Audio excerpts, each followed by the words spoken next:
Hoy es uno de esos días extraños en los que te levantas con una noticia que, aunque no la veíamos venir, resulta igual de impactante. Pues el que supuestamente fue el jefe de sicarios y mano derecha del extinto líder del cartel de Medellín, Pablo Emilio Escobar Gaviria, acaba de fallecer de muerte natural, víctima de un cáncer de esófago fulminante.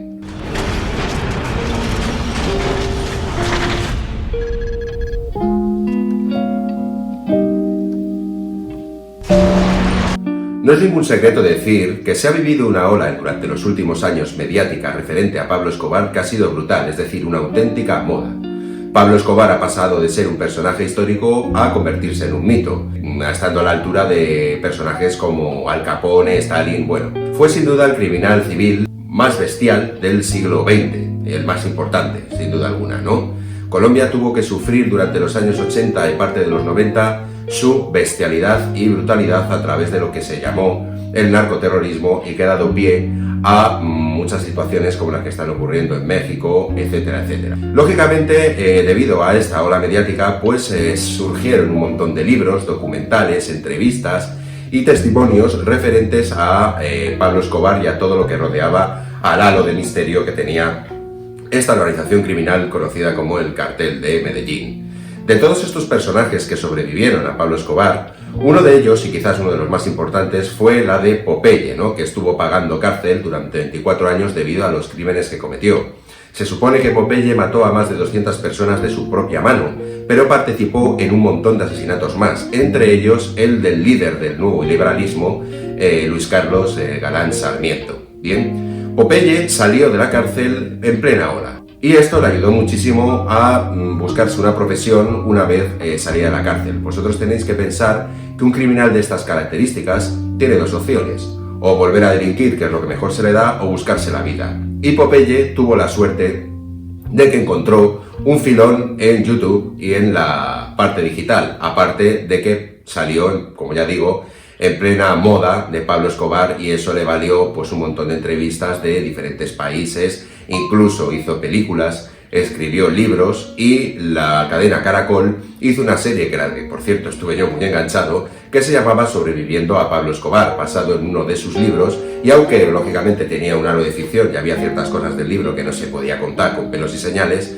pues fue una serie muy interesante en las que te contaban las andanzas de este hombre dentro de la cárcel. Hay que reconocer que John Jairo Velázquez Vázquez era un personaje ambiguo, ¿no? Ambiguo es una palabra que yo utilizo mucho para este tipo de personajes mediáticos que han sido terribles, pero que dividen a una sociedad. En el caso de Pablo Escobar ocurrió igual, pero también en menor medida le pasó a John Jairo Velázquez Vázquez.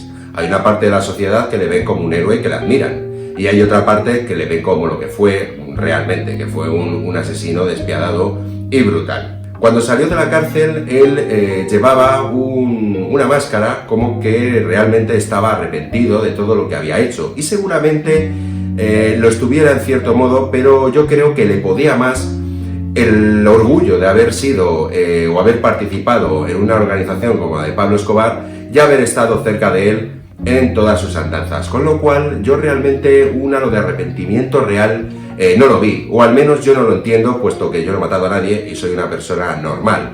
Vete tú a saber qué se le pasa por una mente como la de Popeye. Pero hay una cosa que hay que reconocer que es la realidad, y es que era un hombre que era un superviviente nato y una persona de una fuerza mental y física pues dignas de admirar. Eso es así. O sea, el tipo engañó a la muerte en muchísimas ocasiones, se escabulló de ella durante la cárcel en múltiples ocasiones. Y fíjate, ironías de la vida, pues parece ser que al final ha sido muerte natural lo que se ha llevado a John Jairo Velázquez Vázquez. Yo me vi absolutamente todos los documentales sobre John Jairo Velázquez Vázquez, me vi todos los testimonios que tenía que aportar Popeye sobre la figura de Pablo Escobar, puesto que yo también estuve enganchado a la ola del extinto narcotraficante del cartel Medellín, a la ola mediática y a la moda. Me interesé muchísimo por la vida de Pablo Escobar y todo lo que salía o lo que podía haber sobre él, sea real o ficción, pues me lo tragaba, pero vamos, tranquilamente, y lo disfrutaba además. Pero otro punto que quiero comentar referente a John Jairo Velázquez Vázquez es que él ha pasado en la historia como ser uno de los criminales más importantes de Colombia, pero siendo la mano derecha y jefe de sicarios de Pablo Escobar.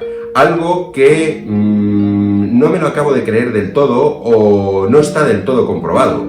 Y explico por qué. Y es que resulta que el hijo de Pablo Escobar, Juan Pablo Escobar, que también se le conoce como Sebastián Marroquín, puesto que se tuvo que cambiar el nombre en el momento que murió su padre debido a todos los problemas que le causaban los cárteles rivales, pues se tuvo que cambiar el nombre y se puso Sebastián Marroquín. Pues el hijo de Pablo Escobar, Sebastián Marroquín, tuvo dos encontronazos con John Jairo Velázquez Vázquez. El primero no fue tan gordo, pero el segundo sí que fue un poquito más mediático. Juan Pablo Escobar, o Sebastián Marroquín, valga la redundancia, otra vez, acusó a John Jairo Velázquez Vázquez de decir que él no era en absoluto un punto importante dentro de la organización, que él, que lo había vivido de primera mano también, puesto que su testimonio es el hijo de Pablo Escobar, o sea, es un testimonio importantísimo, ¿no? Él lo había vivido y que Popeye dentro de la organización pues era poco menos que el que contaba los chistes, el que hacía algún que otro trabajo, pero de menor cuantía, ¿no?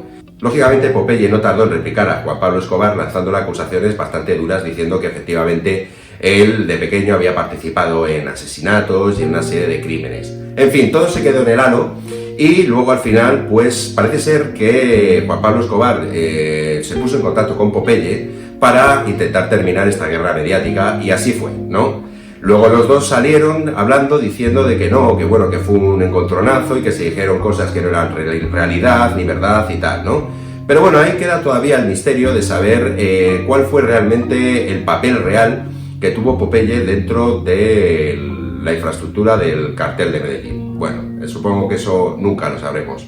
Pero sí que es cierto que Popeye, bueno, pues va a pasar a los anales de la historia como efectivamente ser la mano derecha y uno de los jefes de sicarios más importantes del cartel de Medellín.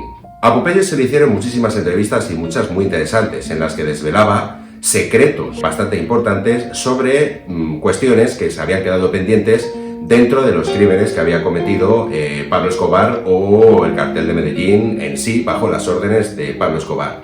Una de ellas, que es muy interesante, que fue yo creo que de las últimas que hizo Popeye antes de volver a entrar en prisión, fue esta que te dejo aquí, que se la hizo uno de mis youtubers favoritos, que es Jordi Wild. En este link, como ya te digo, verás la entrevista completa y la verdad es que es muy interesante, puesto que desvela puntos importantes, ya no solo a nivel criminal, sino de la vida incluso íntima de Pablo Escobar.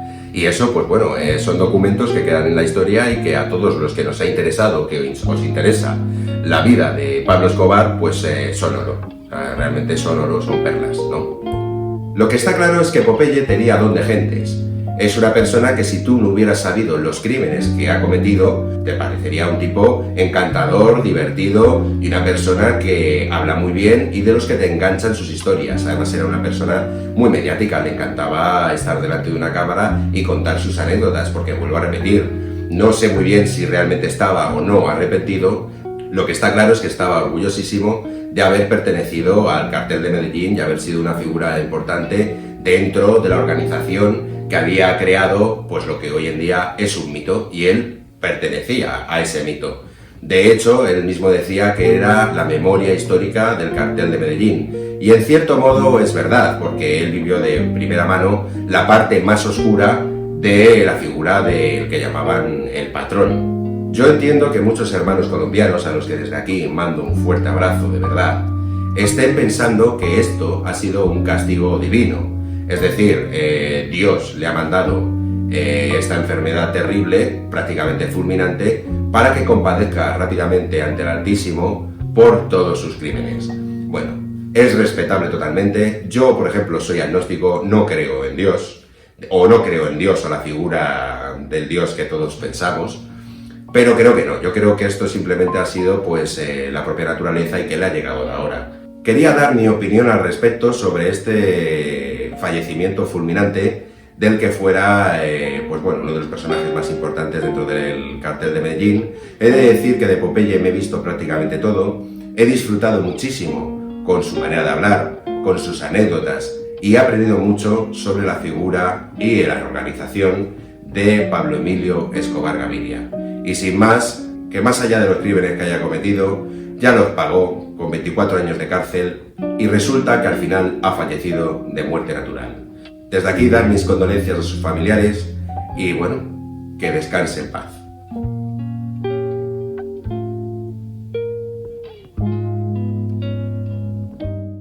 Si has disfrutado del contenido de este vídeo, te invito a que veas todo mi repertorio. Estás en un canal de temática variada y mi objetivo es informarte, pero también entretenerte. Dale a like y suscríbete, me motivarás para seguir mejorando día a día. Te saluda Saúl y gracias por tu visita.